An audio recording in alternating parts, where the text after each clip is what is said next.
You know, a perennially mediocre old guy like you should be fired pronto. I'll speak to the higher-ups about it. Being related to one of the board members, it'd be a breeze to get rid of someone like you." The man in front of me was completely looking down on me, laughing derisively. With the way he's acting, it's clear that we can't expect him to have a change of heart and work diligently. It's tough to crush a young person's future, but it's for the greater good of the company. Funny you should say that. I was thinking the same thing. Saying so, I gave him a wide, reassuring smile. All the while, I was thinking about how to teach him a lesson. Just pondering on that alone. My name is Robert Stevens. I might be nearing 70, but I'm not ready to lose to the younger generation just yet. I make sure to go for walks to stay healthy and always keep up with the latest information using my tablet. Thanks to that, my health checkups are great, and I'm in top form when it comes to my golf hobby. The stationery company I built from scratch has a few hit products, and business is fairly good. I'm grateful to my employees for their daily efforts. Besides golf, I have another hobby. It's playing harmless pranks on those around me. Of course, something small enough not to be a bother, but capable of bringing a smile to anyone caught up in it. I try to keep it moderate, or else I'll get scolded by my secretary or my son, who is the executive vice president. I love seeing people's surprised faces. Even more so, I love seeing them smile. Keeping employees happy. That is my goal. These days, I've mostly left the running of the company to my son, who is the executive vice president, and my role has been reduced to just reviewing and approving. While I don't want to be outdone by the younger generation, I understand the need for generational change, especially considering the target demographic for our products. With my son handling the business side, I focus on improving the company's environment. A good work environment breeds good work. Wearing a toupee to cover my thinning hair and changing up my glasses and mask. No one realizes I'm the president when I'm cleaning around. I also sometimes disguise myself as a temp worker to observe how the employees work. Seeing everyone work so diligently and passionately is truly heartwarming.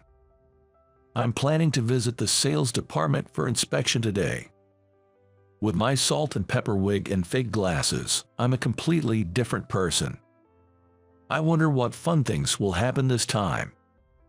Well, although inspection is the official reason, I'm excited as I head to the workplace. I've explained the situation to Jason, the head of the sales department.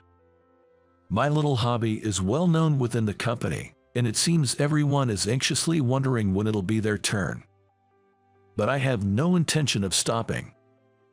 After all, it seems to be adding a nice spice to the workplace atmosphere, so why not?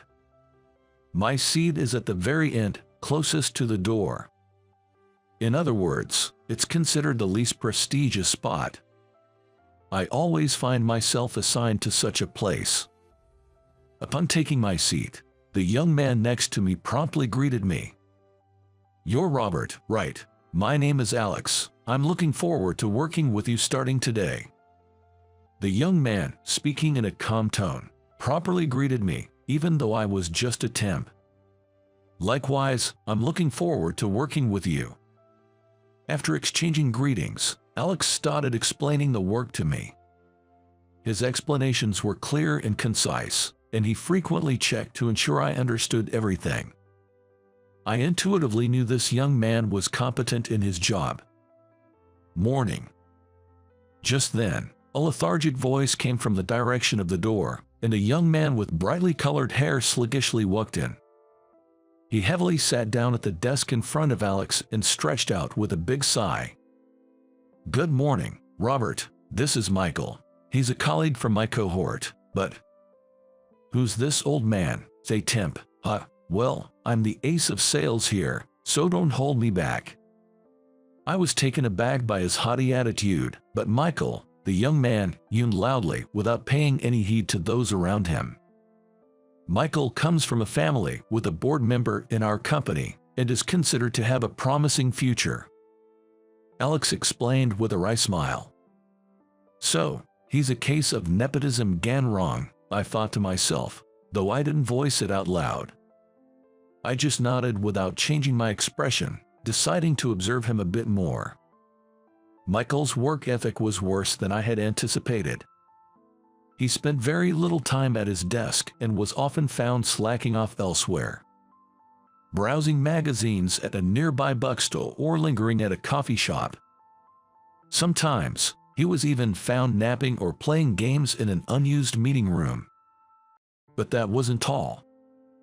He would delegate his tasks to Alex and then take credit for the results. Alex would just give a bitter smile and say, "It's always like this," but if this was the norm, it was definitely a problem. Feeling the need to speak up, I decided to confront him while he was slacking off, pretending it was a coincidence. Today, the first conference room was empty. I pretended to clean and tried to open the door, but it was locked. However, as the president, I had the master key. Carefully unlocking the door without making a sound, I found Michael lying across several chairs. He seems to be sound asleep, courteously wearing an eye mask. Around him were scattered a gaming console, a phone, and several books, making it clear what he had been up to. Wondering how to wake him up as he slept with his mouth wide open and snoring, I decided to start by calling out to him. "Michael, please wake up." But he showed no sign of waking. Resigning myself to the situation, I pulled a balloon from my pocket and inflated it. The reason I carry such an item is to have it on hand for an opportunity to surprise someone. Using a paperclip I happened to have in my pocket, I poked the balloon. The balloon burst with a loud pop, startling Michael awake. "What the?" "Good morning, Michael." I greeted him with a smile, and although he seemed taken aback for a moment, he quickly reverted to his usual smirking expression. "What, it's just the temp old man. Scared me for nothing." He attempted to go back to sleep, so I spoke up. "What about your work? Isn't there a big deal coming up soon?" "Leave that to Alex. He's so earnest it's almost stupid. Even if I don't do it, he'll take care of everything to avoid any inconvenience to the other party. I'm not cut out for boring stuff like making documents. It's about putting the right person in the right place, right? I'll handle schmoozing with the clients. Just smile and flatter them, and they won't feel bad. Plus it boosts my own stock, right?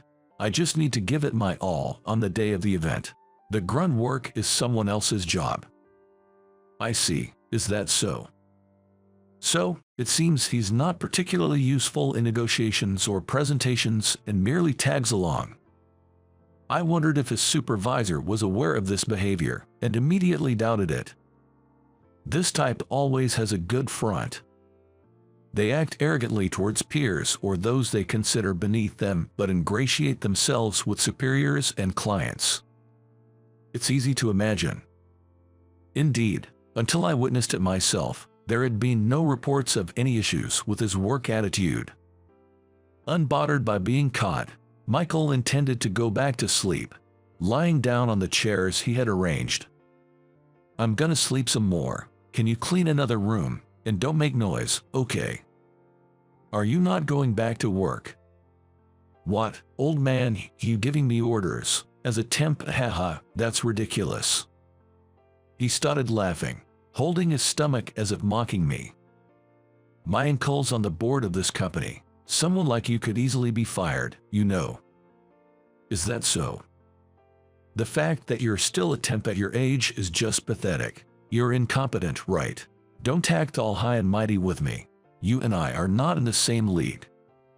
His dismissive attitude was infuriating, but I restrained myself. Taking my silence as consent, he continued unabated. "You know, an incompetent old-timer like you should just be fired as soon as possible. I'll talk to the higher-ups about it. Being related to a board member, it's easy for me to get someone like you fired." The man in front of me laughed derisively, completely looking down on me. Given his attitude, it was clear he was beyond any hope of reform. It's tough to crush a young person's future, but it's for the company's good. Coincidentally, I was feeling the same way. Saying that, I gave him a broad smile. How should I give him a taste of his own medicine? Just pondering that alone. Just so you know, then get lost. Oh, and it's useless to tell anyone. I'll have you fired in no time. Your future is in my hands. Don't forget that. Okay. Leaving him laughing in the conference room, I walked away. My mind was consumed with thoughts of how to discipline him. The big deal was about getting a national chain of large-scale variety stores to prominently feature our new products. The main target demographic was young women. The design is simple, with a wide variety of colors to make it easy to customize. It's possible to match items like pencil cases, pens, binders, and scissors within the same line, all priced affordably for middle and high school students to easily purchase. Alex was the one loading a few samples into a company car. Michael, who was supposed to accompany him, was nowhere to be seen. I approached Alex and offered to help carry the samples. "Oh, I'm sorry about that." "Not at all. I was told by my supervisor to accompany the cargo." Although no such instruction was given, a white lie can sometimes be excused. I'd explain it to Jason, the sales department head, later. As we were doing this, Michael arrived, slightly past the scheduled departure time. Dressed neatly, Michael could pass for a competent salesman if he kept silent. Well, a salesman shouldn't be silent. Without apologizing for his tardiness, Michael greeted us briefly and climbed into the back seat, immediately engrossed in his phone. Used to this behavior, Alex didn't say anything and just got into the driver's seat. I took the passenger seat, and we headed to the office of the large variety store chain. "If the old man's here, I don't need to go, right? You two can handle it. I'll wait here." After parking the car, Michael suddenly suggested he stay behind, lounging in the back seat and pulling out a gaming console from his bag to start playing.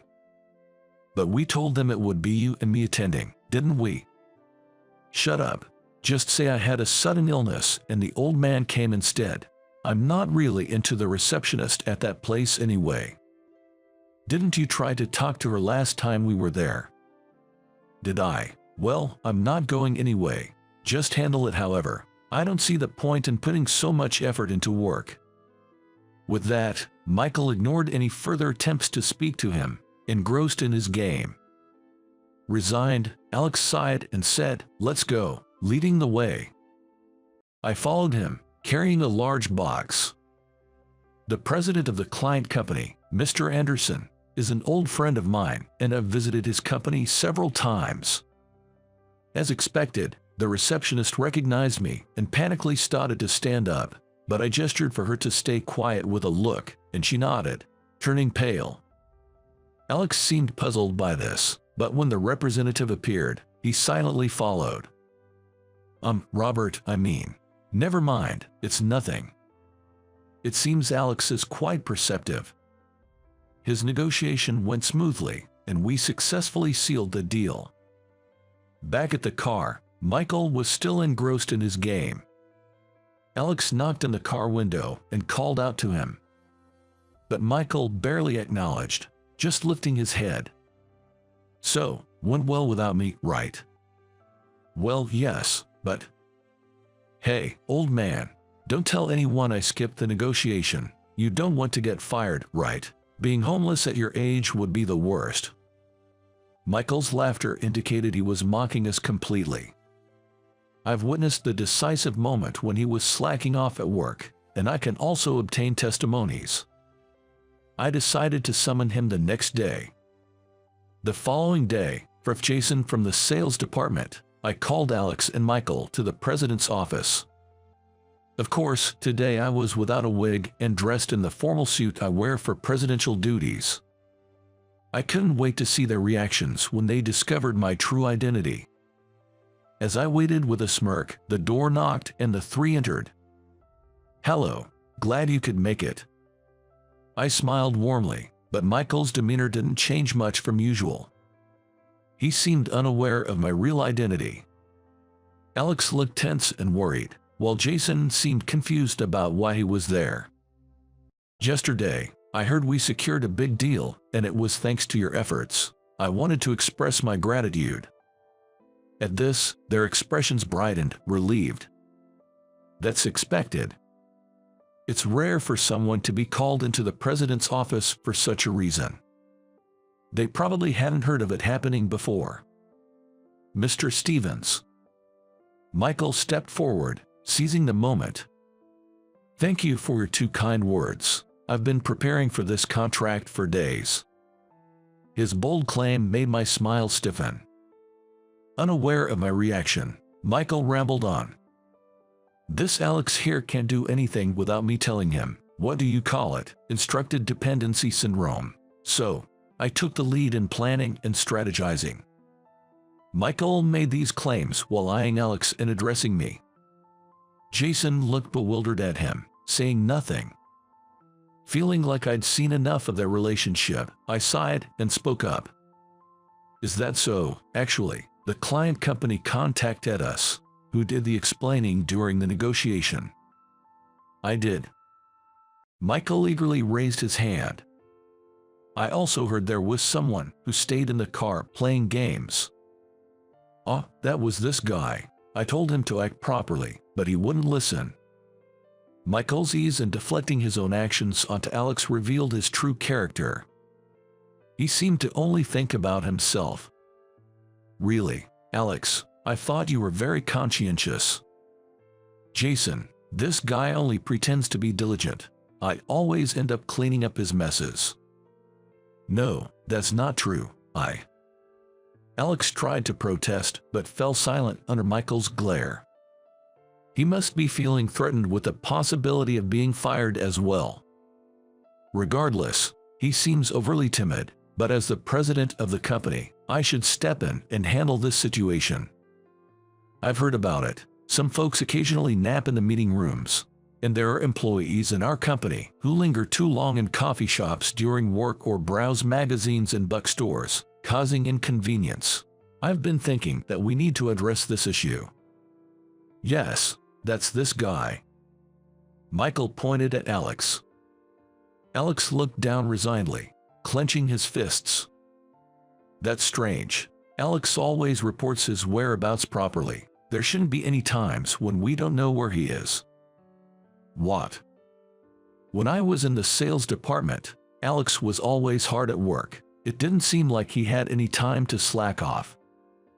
At my words, Michael's eyes darted around in confusion. "No way. Why would Mr. Stevens? When were you in the sales department?" Michael tilted his head in utter confusion, to which I responded with a smile. "Still haven't figured it out. Look."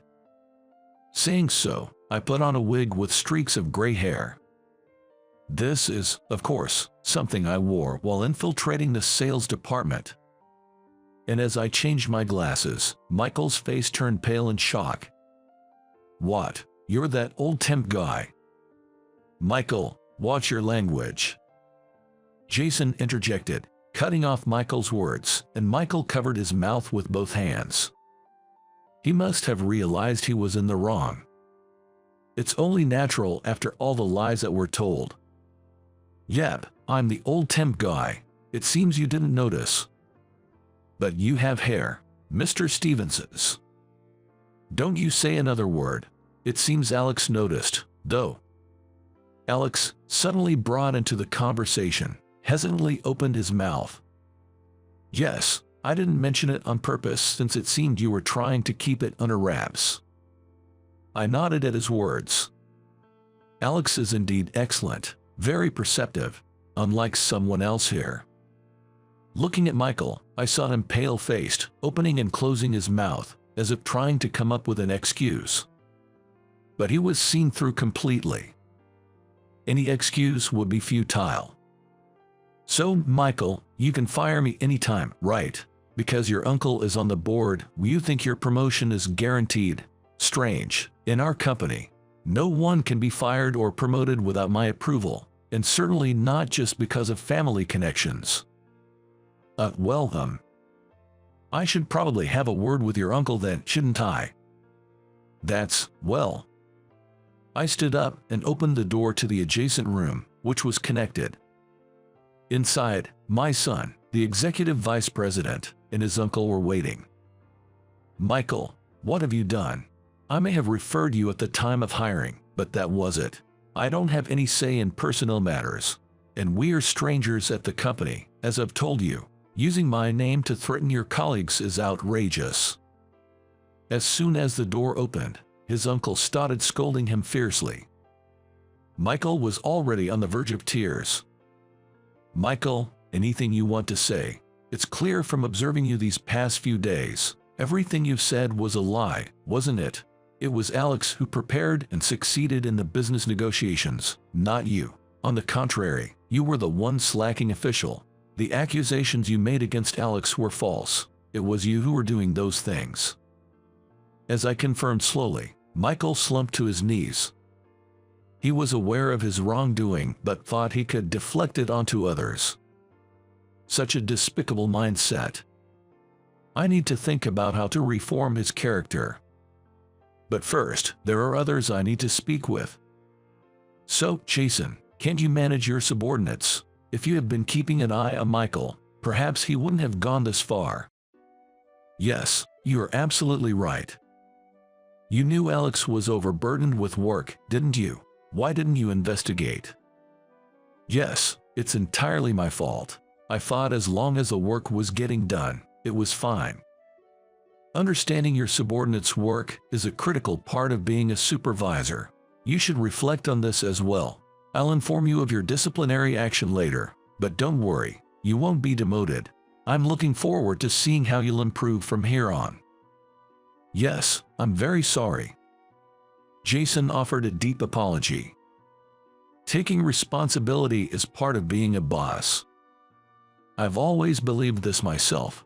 If you're going to give your subordinates freedom, you must be prepared to accept the corresponding responsibilities. Jason, who is not young himself, probably had been fortunate with his subordinates until now.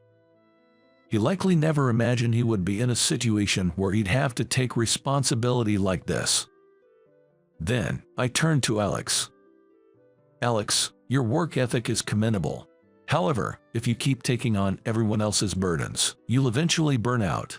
Don't hesitate to ask for help when you need it. That's what you should take away from this experience. Stoicism is not always a virtue. Remember that. Yes, thank you very much.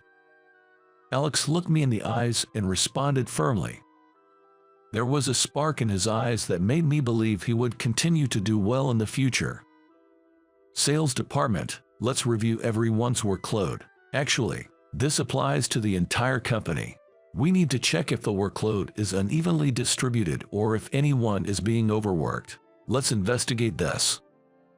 Hearing this, my son, the executive vice president, nodded and began to give instructions to someone. I'd like to say dismissed, but I haven't lectured Michael yet. From tomorrow, you'll be my direct subordinate. I'll have you work closely with me. Wait, directly under you? Seriously, isn't that a promotion? Michael's face brightened up, a stark contrast from his earlier demeanor. But here comes the twist. No, because from tomorrow, I won't be the president anymore. Everyone except Executive Vice President Stevens widened their eyes in surprise. This was news I hadn't yet announced to the company. I wanted to see everyone's surprised expressions. Seeing their shocked faces here, I felt satisfied. I'm stepping down from the presidency. From tomorrow, I'll be rehired in a different position. Michael, as my direct subordinate, let's work hard on maintaining the company's environment. Environment maintenance. Like cleaning, managing supplies, and so on. Tomorrow, I want to start with weeding the flower bed by the entrance. I'm counting on you. Oh, and your salary will be performance-based. The harder you work, the more you learn. Really? For real? Michael could only repeat the same words. After all, a performance-based salary means if you slack off, you won't turn a dime. I decided to closely supervise him and thoroughly reform his character from tomorrow. Time passed, and after revising our workflow, the company became an even better place to work. Alex no longer had his achievements stolen by Michael and was making a name for himself.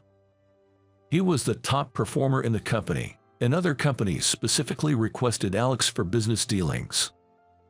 I secretly hoped that he could become a right-hand man for my son. After stepping down as president, I could devote myself to my hobby of observing the company. Occasionally, I would discover issues and quietly inform the relevant people or take action to solve them.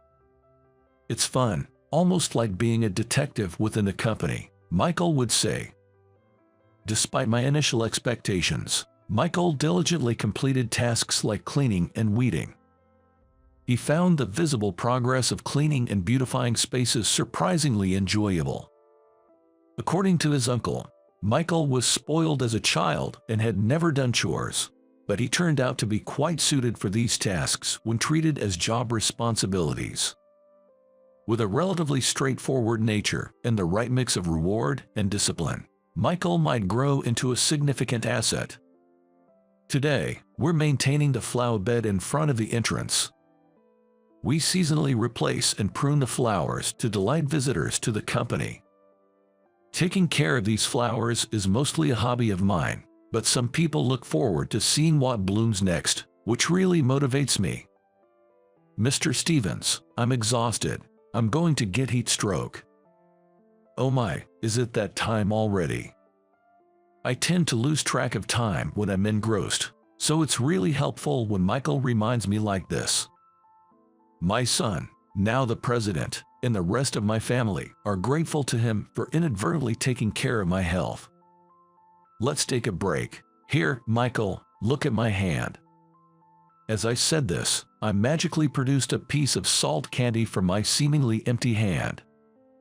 It's a simple magic trick, but his exaggerated astonishment makes it fun for me as well. Wow, Mr. Stevens, your hands are magical.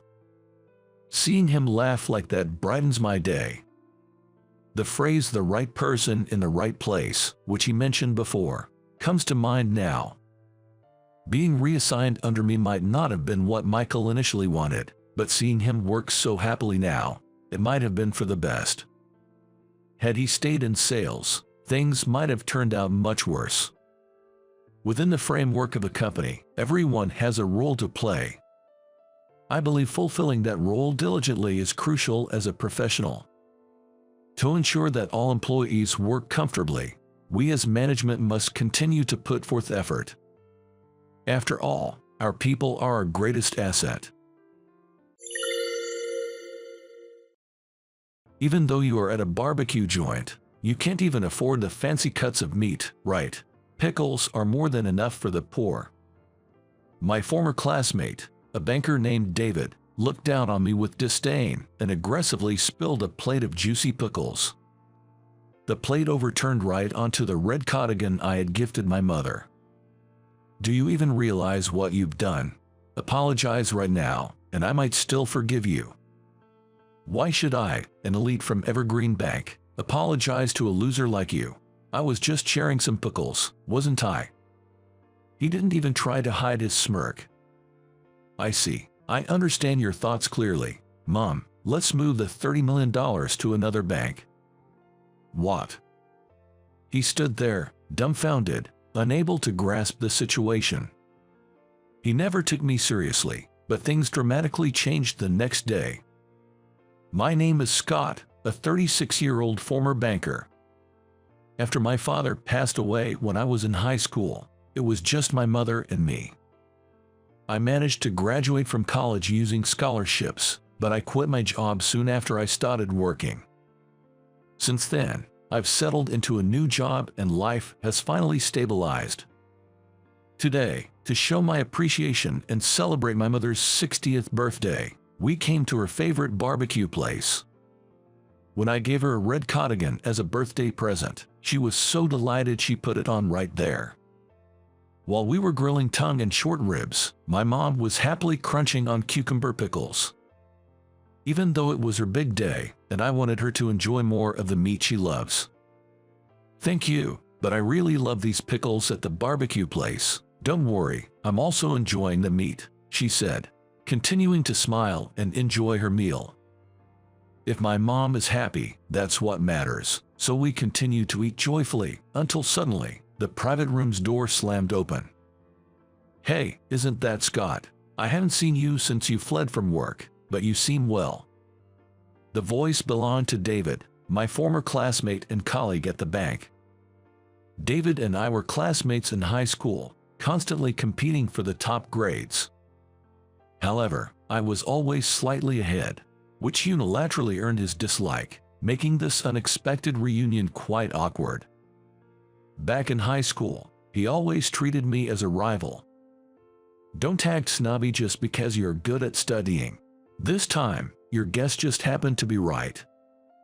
He was as smart as me, but his persistence in always losing to me probably turned into spite. He even went to the same university and ended up working at the same local evergreen bank, sticking to me all the while. Our relationship changed after 3 years on the job. When the branch manager changed, the business strategy was overhauled, pushing us to aggressively sell products and services. I kept wondering if these products and services were truly beneficial for our customers. As I made proposals to loyal customers and secured contracts, I began to doubt whether I was genuinely considering the customer's perspective. These doubts weighed on me even as I got used to the job, and then the transfer order came. I knew regular transfers were meant to prevent misconduct, but the real problem at that time was my mother. People often say, "Don't take your parents for granted." My mom had always been healthy until she was diagnosed with a serious illness. Shocked, I rushed home where my mother greeted me with a tired smile. "Thanks for coming even though you're busy. But don't worry, it was discovered early enough that surgery should ensure there's no danger to my life." I was relieved at first. But as we talked more, I realized the situation wasn't as optimistic as it seemed.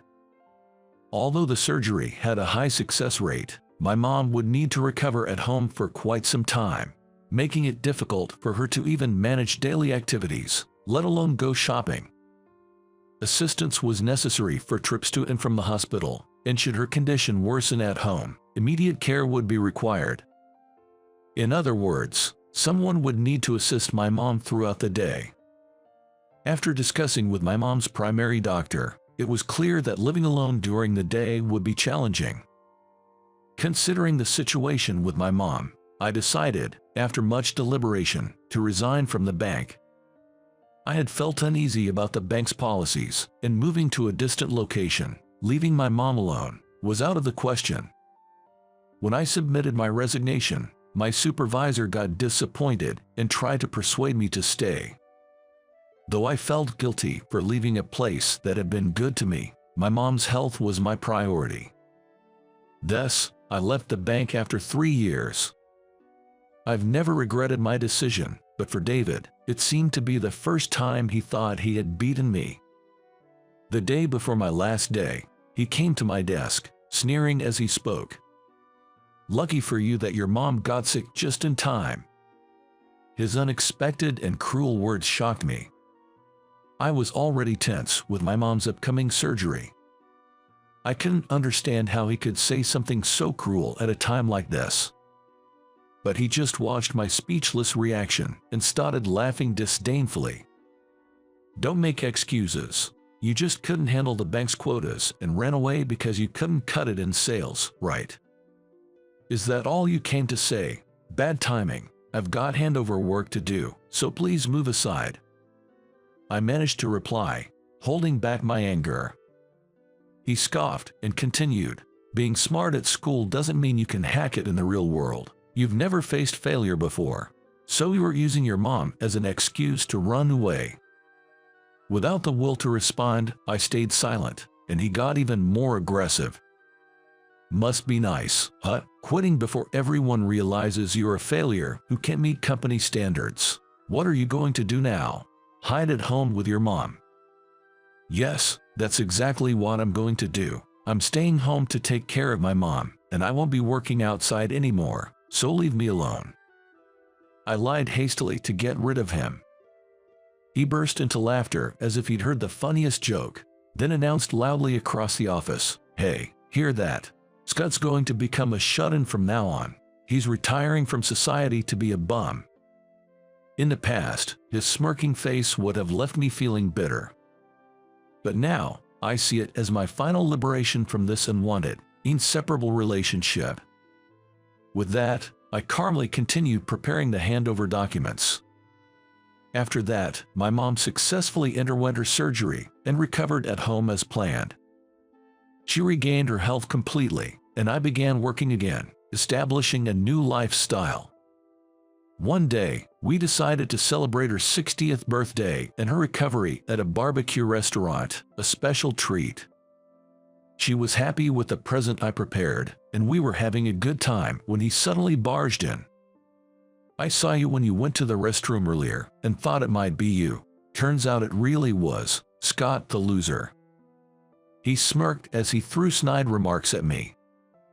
Despite my mother being present, he barged into our private room to harass us, showing that his character hasn't changed a bit. Today is my mom's 60th birthday. We're here to enjoy this as a family, so please. I tried to speak calmly, hoping to get him to leave. But seeing an opportunity to tease me, his eyes gleamed with mischief as he decided to stay. "Are you really eating pickles at a barbecue place? Isn't that just the appetizer? Oh, I get it. Since you declared you'd be a shut-in and not work, you must be broke now," he said, then smirked and left the room. Relieved he'd given up, I was momentarily at ease until he returned to our private room. He began transferring cucumber pickles from his own plate to ours without permission. "You guys are really saving me here. I can't stand cheap tastes like this. I was about to throw these pickles away," he said. "Hey, don't put things on our plates without asking," I protested, but he just looked down on us, grinning. "Be thankful. You quit the bank and have no money, right? Even though you're at a barbecue place, you can afford the expensive meat, right? That's enough." I raised my voice, but he continued to look down on me condescendingly. "Since you can afford to pay for the meat, I figured I'd share the pickles. Pickles are more than enough for the poor." His voice, filled with malice, mercilessly bombarded my mother and me. I really wanted to retaliate strongly, but I managed to restrain myself. Today is a special day, my mother's 60th birthday. If I let anger ruin this joyous occasion, it would only trouble my mother, who was enjoying herself until now. With that in mind, I quietly urged him to leave. "Can you please just leave now?"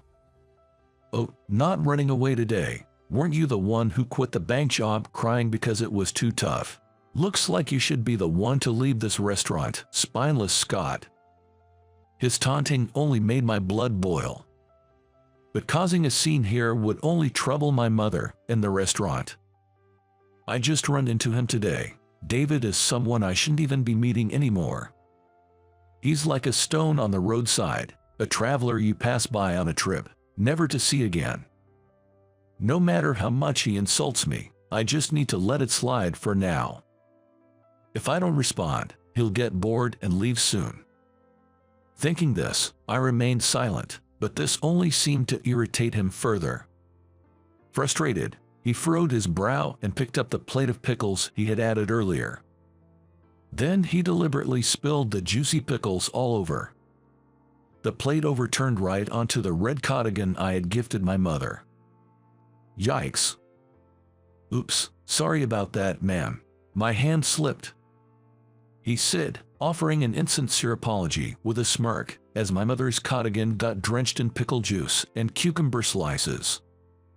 I quickly stood up to ask a server for a towel, but he grabbed a napkin from the table first. I'll wipe it off right away. Oh dear, my hands just slipped. While saying this, he laughed loudly, crushing the cucumbers with a napkin. The smell of crushed cucumbers filled the private room, and the brand new cardigan was left stained. Oh, it was a gift for my 60th birthday. Haha, sorry about that, seems like I made it worse. He continued to laugh as if watching a funny skit, enjoying my mother's distress. At that moment, my anger shook me to the core. I could ignore whatever was said to me, but I couldn't forgive him for troubling my mother. David, are you still working at Evergreen Bank, at the same branch as before? Yes, that's right. Unlike when you left, I'm about to be the branch manager. I'm the top rising star and elite among our peers now, different from someone who quit halfway through. His voice echoed in the restaurant, attracting the attention of the staff and other customers who peeked into our private room. As he continued to laugh, I stared him down, giving him one last chance. Do you even realize what you've done? Apologize right now, and I might still forgive you. Huh? Why should I, an elite from Evergreen Bank, apologize to a loser like you? I was just sharing some pickles, wasn't I? As he said this, he pointed at the pickle-stained cardigan and didn't even try to hide his smirk. I see. I understand your thoughts clearly. Mom, let's move the $30 million to another bank. What? He stood there, dumbfounded, unable to grasp the situation. Meanwhile, my mother looked confused at my words.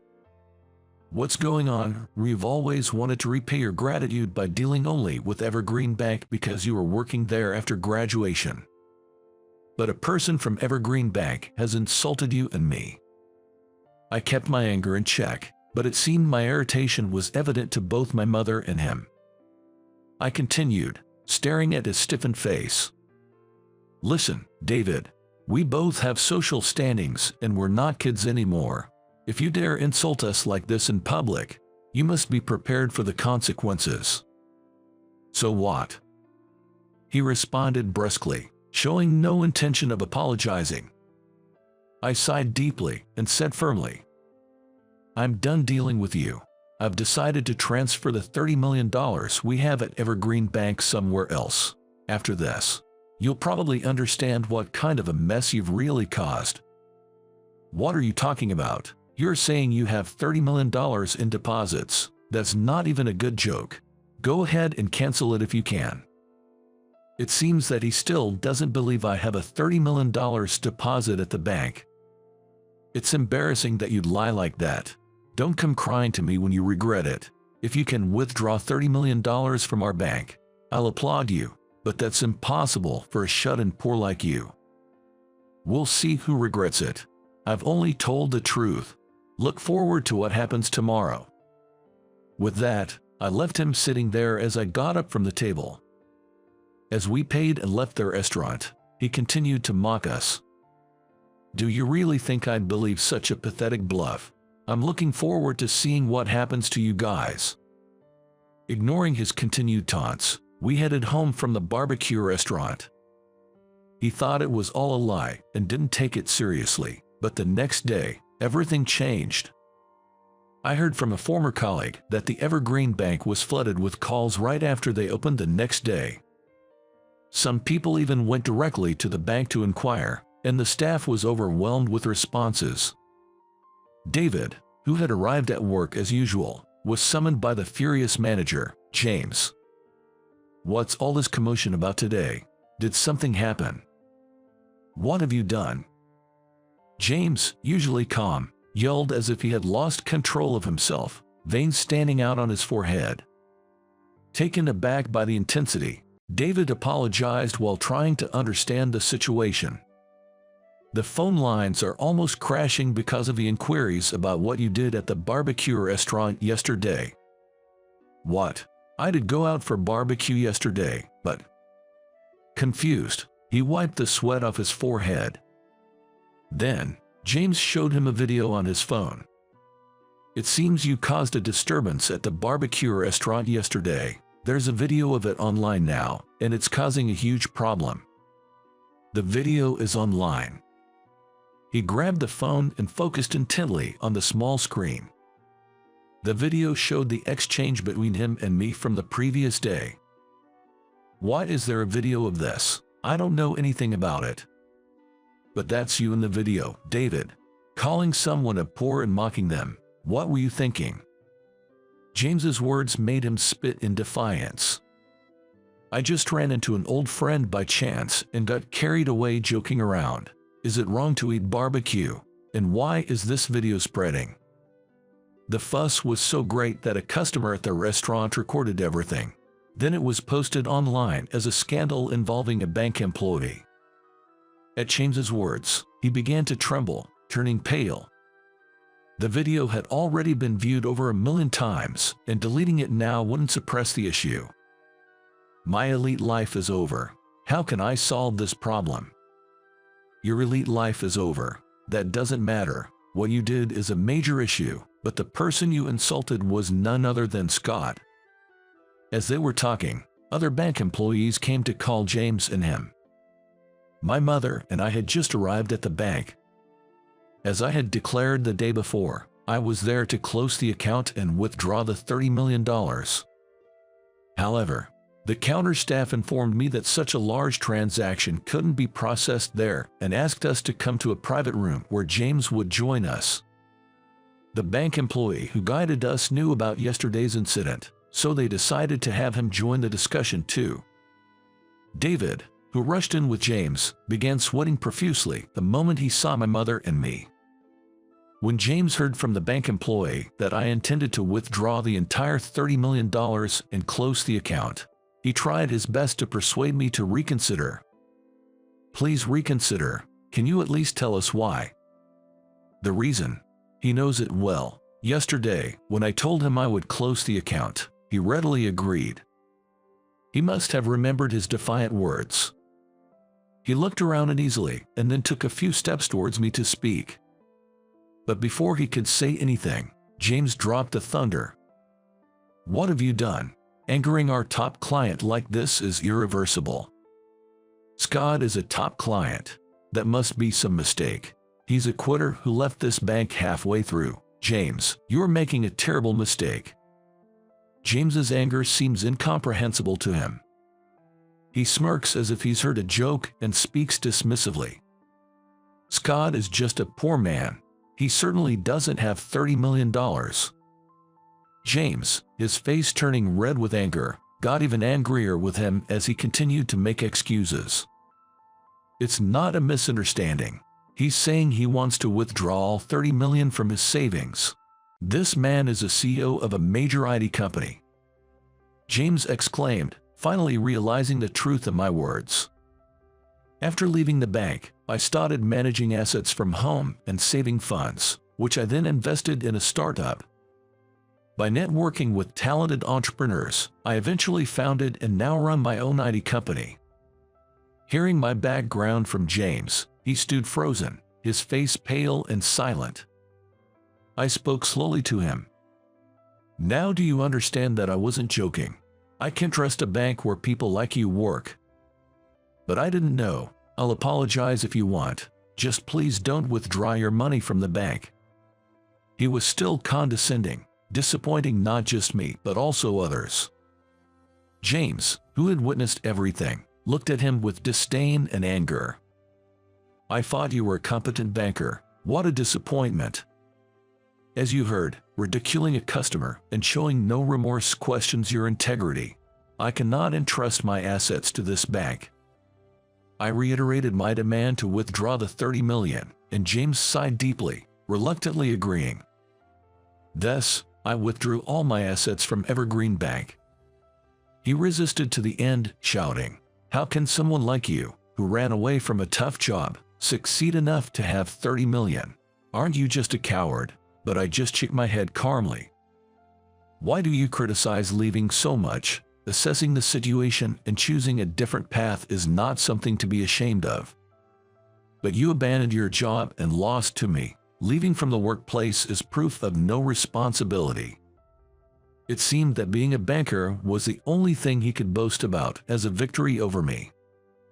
Hearing him insisting, I felt pity rather than anger. It's great to work hard with responsibility, but no one wants to live with regrets by suppressing what they truly want to do.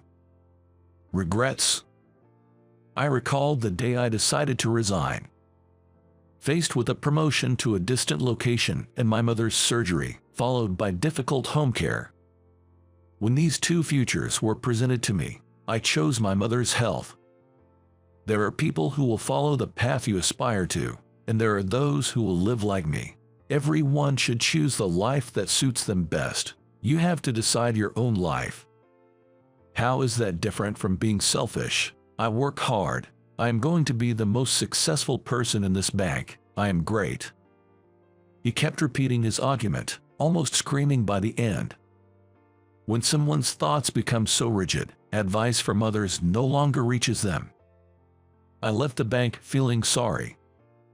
A branch of Evergreen Bank closed down. Months later, I was driving my mother to the hospital. Her illness had fully improved, and now she only needed regular checkups, which was a relief. On the way to the hospital, we passed the location where Evergreen Bank once stood. The grand building had been demolished, leaving a clean slate. That David person was your classmate, wasn't he? I'm sorry my 60th birthday celebration triggered all this. No, it's okay. He's always been like that, and it's good that the branch closed down. My comment about the closure wasn't a joke.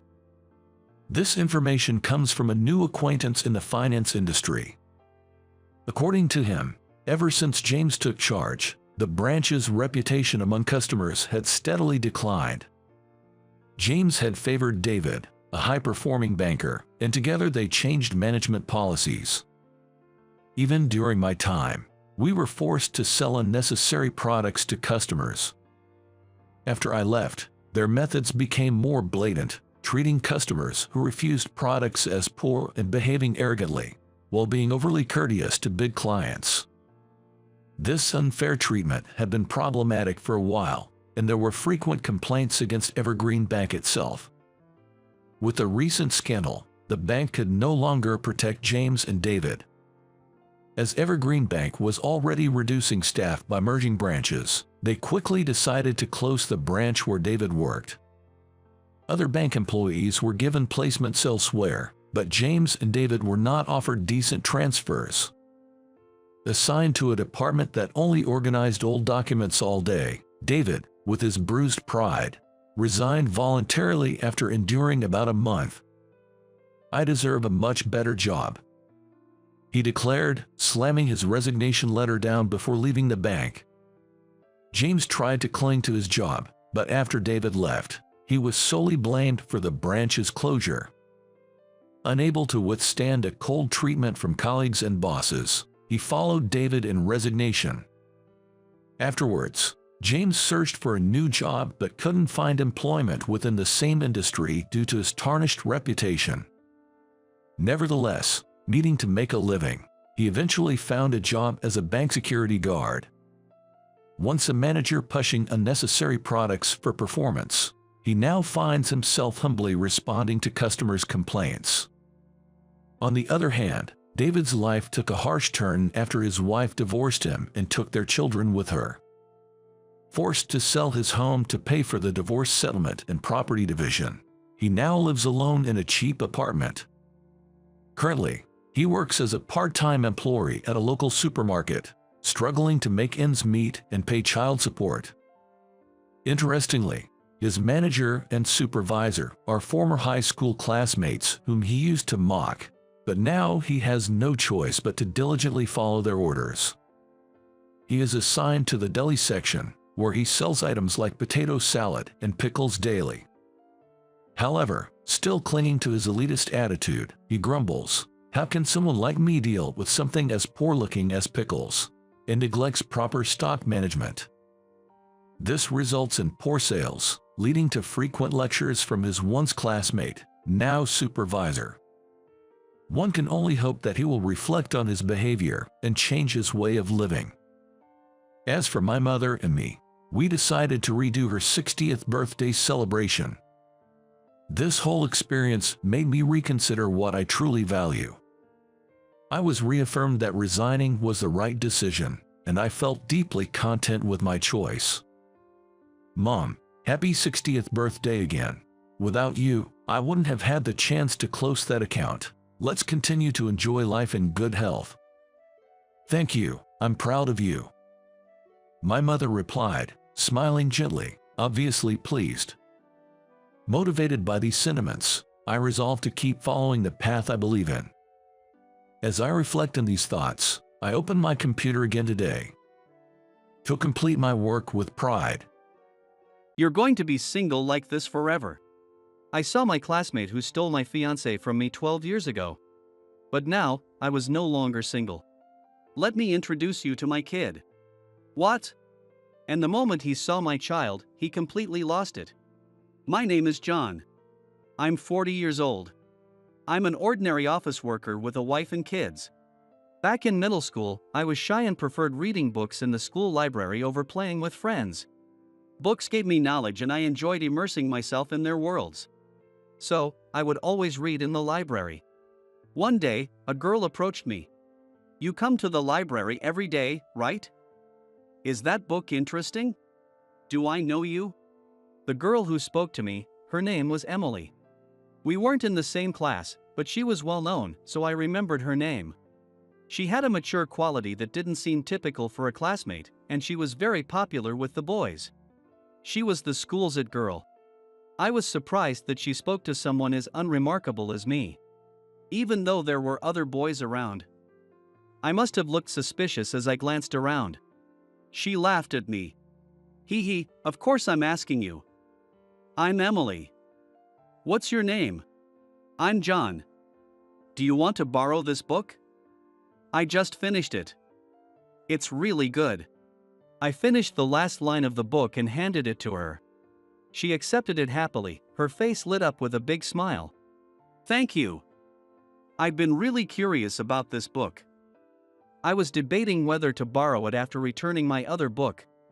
But then I saw you reading it and had to ask. If you say it's good, then I'll definitely read it. It seemed my opinion convinced her to borrow the book. It turned out she was more interested in the book than in me. Thank you so much.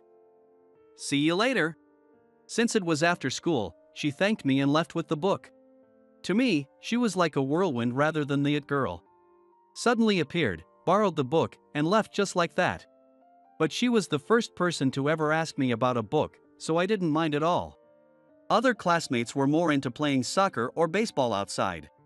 They had no interest in the world of books. I never thought I would meet someone who shared my hobby, but you never know. From that day on, Emily would talk to me every day in the library. I'm just like you, John. I love books and don't fit in with the others. For some reason, everyone avoids me. I thought it was probably because Emily was too high above everyone, making them feel intimidated. She wasn't aware of her own appeal, but it was surprising to learn that Emily, like me, struggled to fit in with our classmates. But you were different, John. Would you be my friend? Of course. Yay! Seeing Emily so happy, I thought it was a bit over the top, but I was glad my first friend in middle school was her. We became friends, but we didn't realize that someone had been watching us. The person who jealously observed our friendship was my classmate, Mike. Hey, what's your deal with the it girl? I saw you talking with her in the library yesterday. The next day, when I arrived at school, Mike, who had apparently been waiting for me, suddenly confronted me and asked. I was surprised, but I told him we were just friends. He snorted at me. Friends with the it girl? You must be kidding. There's no way you two are even on the same level. Mike and his entourage laughed at me. He loved soccer and often played it with his friends outside. He thought that I was creepy for always reading books, and would often bully me, but today it was worse than usual. He had never mentioned Emily before today, so it was clear he saw us in the library and decided to bring it up just to mess with me. Her name's Emily, alright? If you like her, why don't you talk to her? She's looking for friends. Of course, I know her name. Just because you're getting close to her, don't think you're better than me. Watch, I'll take her from you.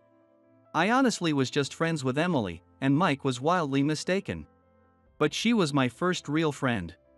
I already had to deal with him interrupting my reading, and now he wanted to ruin my friendship with Emily?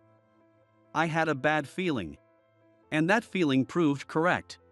After school, as I headed to the library, Mike followed me, grinning. What? Why are you following me? Because if you go to the library, Emily shows up too.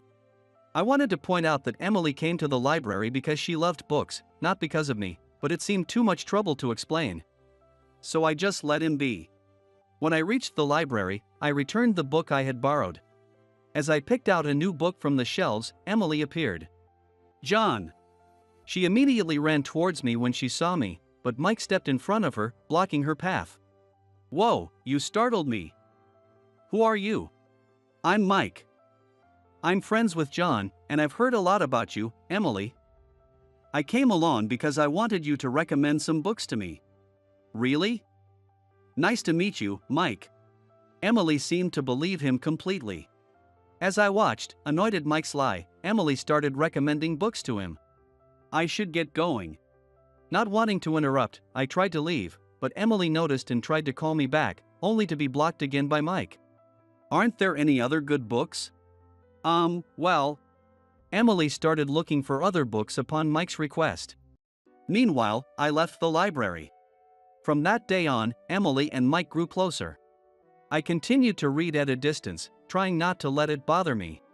Though it was complicated, I didn't want to restrict Emily, who just wanted friends, so I kept quiet and let the days pass. One day, something happened. As usual, I went to the library after school and found Emily already there, but Mike was nowhere to be seen. I thought about how he usually follows me and goes straight to Emily, but then Emily, with her head down, told me something. Mike confessed to me earlier. What? He did? Hearing this from Emily, I thought Mike was surprisingly bold. However, I immediately felt my heart race, wondering what her response to his confession was. I asked myself why I was so anxious, but I couldn't find an answer. Emily continued, oblivious to my thoughts. But I turned him down. Talking with him is fun, but he seems disinterested when we discuss books. I guess he doesn't like my conversations. Mike was never a book lover. He couldn't keep up with her passion for books, not even for Emily. I was relieved to hear she rejected him. I began to realize that maybe, just maybe, Mike said he wouldn't give up, but there's someone else I'm interested in. Someone else. I avoided her gaze, pretending not to notice her intense look. How would you know? You've only just met Mike. Maybe in the future. John, are you really okay with that? Emily looked like she was about to cry. I felt like a terrible person. But my answer was clear. If it makes you happy and you enjoy it, then it's fine. Mike's persistent, and he seems to really like you. I couldn't understand why I was supporting someone like Mike and pushing Emily towards him. And then, Emily started crying. Her big eyes overflowed with tears. I'm sorry. I'm going to leave now. I didn't mean to make her cry, but I did. Feeling awful, I left the library. After that day, I stopped going to the library. I either bought books from the bookstore or borrowed them from the public library to avoid running into Emily. Then one day, as if he had noticed, Mike said something to me. Did you and Emily have a fight?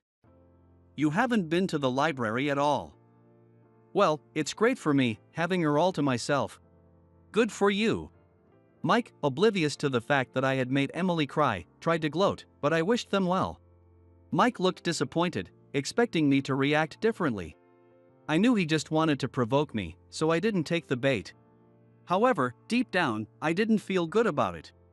Emily and I stopped talking, not even making eye contact when we passed each other in the halls. Mike continued his attempts to win Emily over, but even by the time we graduated, she never reciprocated his feelings. I went through a bitter middle school experience. When I was 28, I got engaged to Sarah, whom I had been dating since college.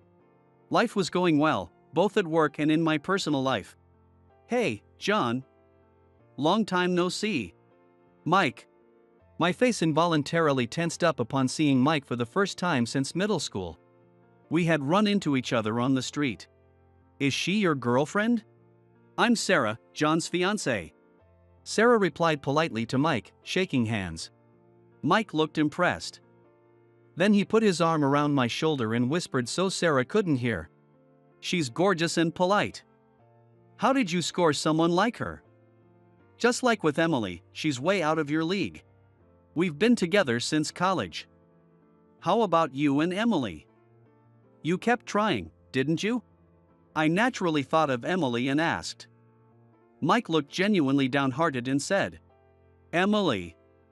We went to the same high school, but she never gave me a chance. So, to get over her, introduce me to Sarah. What? You don't introduce your fiancé to someone else. You're always so awkward with romance. Don't try to outdo me. It's annoying. His words about me being awkward stung. It reminded me of our bitter middle school days, and I felt a pang of pain. But now wasn't the time to feel down. I pulled away from Mike and stood in front of Sarah. If you try anything with my fiancé, you won't get away with it. Whoa, calm down. Sarah's a really lucky girl. John, you're worrying too much. You two are friends from middle school, right? Let's find a place to sit and chat. I'd love to hear about John's middle school days. How about that cafe over there? Sarah, you're so considerate. Sarah, misunderstanding us as friends and wanting to make the most of our reunion, tried to arrange a conversation. I wanted to stop her, but Mike flattered her, and we ended up spending time at the cafe together. Since Sarah and I were engaged, I thought I might be overreacting and didn't worry about them chatting. I never imagined I would regret it later. Sorry. It's all my fault. Please don't blame Sarah. Let me take responsibility. A few months later, Mike showed up at my house with Sarah for apology. Sarah had emailed me the previous day, saying she got drunk at a class reunion and stayed at a friend's house. But this morning, she came back with Mike, revealing that her story about the friend was a complete lie. The class reunion was also a lie, just an excuse for the two to meet secretly. They had been betraying me, meeting up behind my back for who knows how long. Yesterday, Sarah told Mike that she was pregnant. Feeling overwhelmed by Sarah's crying, Mike decided to come clean with me, and brought her along this morning. I questioned whether the baby was really Mike's, but given how busy I'd been with wedding preparations and work, I hadn't been intimate with Sarah recently. Concluding the baby was likely his, despair overwhelmed me. Sarah's betrayal hit me hard. We were engaged in preparing for our wedding, yet in a moment of weakness, she did this. My despair turned into anger.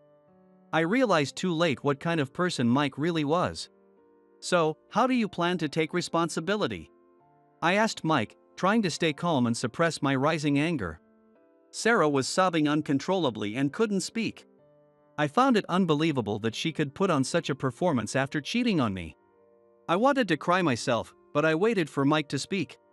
Of course, I want to marry Sarah. I want to take care of the baby and support her. So, please let me have her. I beg you. Mike apologized again, and Sarah joined him. Seeing them apologizing, I knew there was no point in arguing. Fine. Pack your things and leave before I change my mind. I turned my back on them and went to my room. Hearing them rejoice as they left made it even harder. This house, which I had bought for my future with Sarah and our child, now felt empty. I collapsed onto my bed, burying my face in the pillow. I didn't want to think about anything for a while. From then on, I vowed to live my life without them. But 12 years later, fate brought us together again. It was just after I turned 40. It all started with a letter that arrived at my home. The letter contained an invitation to a middle school reunion. I decided to attend, and on the day of the reunion, I headed to the venue mentioned in the letter. When I entered, I saw many of my former classmates, now grown up. They seemed to remember my last name. When they noticed me, they ran up to me and started talking. Hey, it's John. Long time no see. Then I heard a voice I hadn't heard in 12 years, Mike's voice, and I turned in that direction, recognizing it immediately. Noticing me, Mike walked over and said, "Can we talk outside for a bit?" and led me out of the venue.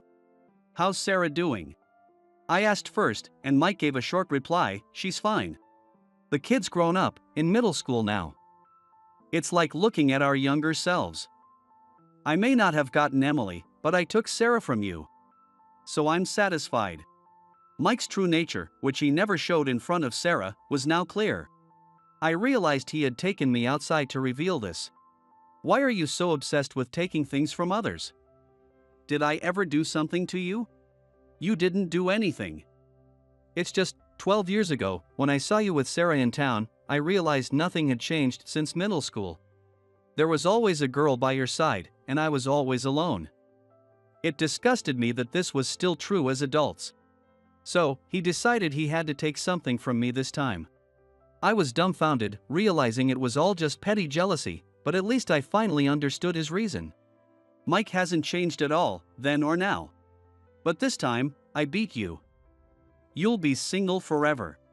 As Mike looked down on me with a triumphant smile, I decided it was time to reveal the truth. Actually, there's someone I'd like you to meet. I'll call them over now, so just wait here. Someone you want to introduce to me? Mike, who had just taunted me about being single, began to look uneasy, thinking it might be a significant other. Ignoring his discomfort, I took out my phone from my suit pocket and called the person over. Soon, a woman and a young girl started walking towards us from the parking lot. The girl saw me and ran ahead, leaving the woman behind. Let me introduce you to my child. What? Mike, unable to immediately comprehend my words, asked in confusion. By then, the girl had reached me and jumped into my arms. Daddy! Say hello to this nice man, Jessica. The girl who jumped into my arms was my daughter. When I told her, she turned to Mike and gave a smile. Nice to meet you, I'm Jessica. I'm 5 years old. Oh, nice to meet you. Seeing Jessica's face, Mike was visibly shaken. Watching his reaction, I couldn't help but smirk. And then, in the next moment, Mike completely lost it. It can't be. My wife is here too. When he saw the woman who had arrived a little later, Mike's reaction intensified. The woman was my wife, Emily. Long time no see, Mike. No way, when did you two? It was after you took Sarah from me. I ran into Emily by chance in town. I began explaining as I recalled the time I reunited with Emily. After Sarah was taken by Mike, Emily and I happened to run into each other. Despite the initial awkwardness, Emily's joy at our reunion quickly broke the ice. We decided to have a meal together, reminiscing about the past and catching up on our lives. The memories from middle school came flooding back, and Emily's unchanged kindness deeply moved me.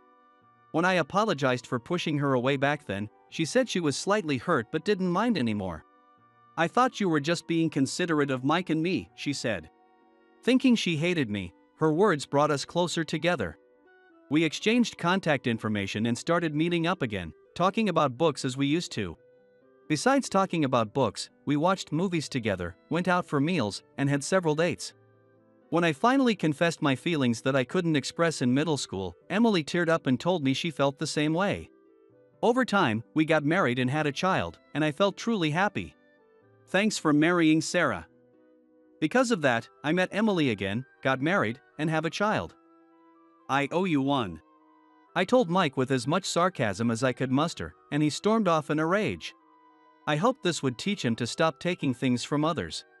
I had told Emily about what Mike did to me in the past, so she agreed to help with this little revenge during our reunion. Getting back at Mike by showing him I was married to Emily, whom he once had a crush on, seemed like the perfect revenge. Satisfied with the outcome, I felt a sense of closure. Emily, looking in the direction Mike had run off, expressed concern. Is Mike going to be okay? Jessica looks a bit shocked. She said this while comforting our daughter. Knowing how stubborn he was, I figured Mike would be fine, but Jessica, not used to seeing an adult lose control like that, hid behind Emily. It's okay now. The scary man is gone. I gently reassured Jessica, and she smiled with relief. Then, holding hands with Jessica, we walked back into the reunion venue. We enjoyed the reunion. A while later, we received news from a classmate about Mike. Apparently, he had divorced his wife, Sarah. Upon learning about our marriage, Mike became self-destructive, frequenting nightclubs every night. This infuriated Sarah, who then demanded a divorce and left him, taking their child with her. Mike, who had mocked me thinking I was single, now found himself alone. What he thought about this turn of events, we never knew. Years later, Jessica became a middle school student and started attending our alma mater. After the entrance ceremony, we took a commemorative photo under a cherry blossom tree. This brings back memories. This is where your dad and I met. Back then, he was so awkward and couldn't admit he liked me. Can you not mention that to Jessica? It's embarrassing. Remembering it made me feel like my face was on fire. Even though I was just being cautious, I didn't want my child to think I was a coward. As we reminisced, Jessica spoke up. Because you and Mom met, that's how I was born, right? I'm so happy to be your child. Thank you. I love you. Jessica, with a big smile on her face, expressed her gratitude to us. I silently wished for her life to continue to be filled with happiness.